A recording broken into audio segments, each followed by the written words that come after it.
What happened. This is an aeronautical chart of the terminal control area, the TCA in Los Angeles. Just to orient you here what an aeronautical chart looks like, for those of you who may not be familiar with one. Here, of course, the ocean. Here's the Santa Monica Bay area, Palos Verdes, coming down here toward Long Beach. And the Los Angeles International Airport, as you can see on an aeronautical chart, you can actually see the runways. This is where the Aeromexico jet was headed. The important thing I want to mention to you is these blue lines here. This is what's called the terminal control area. The reason for a terminal control area is to separate aircraft so that an event, as happened today, this tragedy would not occur.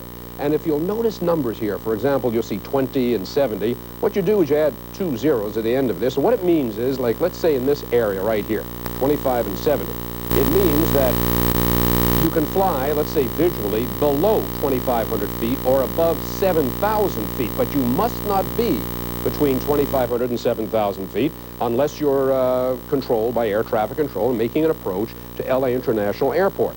The X is where the two planes crashed, in the Cerritos area. Now, the jet might have been here coming in on its final approach. The collision, I believe, took place right in this block of airspace. As you can see, it's from 2,500 to 7,000 feet.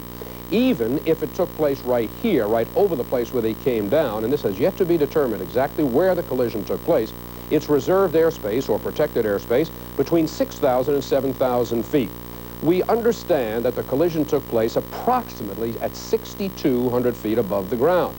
Consequently, the question is raised, why, in protected airspace, where both airplanes would have to be under what's called positive control, talking to air traffic control in this area, why were the two planes here?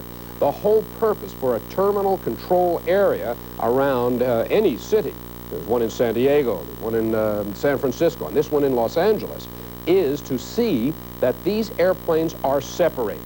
So the question is raised, and no one can conclude at this time who was responsible for this disaster, whether the airplane, the light plane was in the wrong place or at the wrong altitude, or whether it was the jetliner.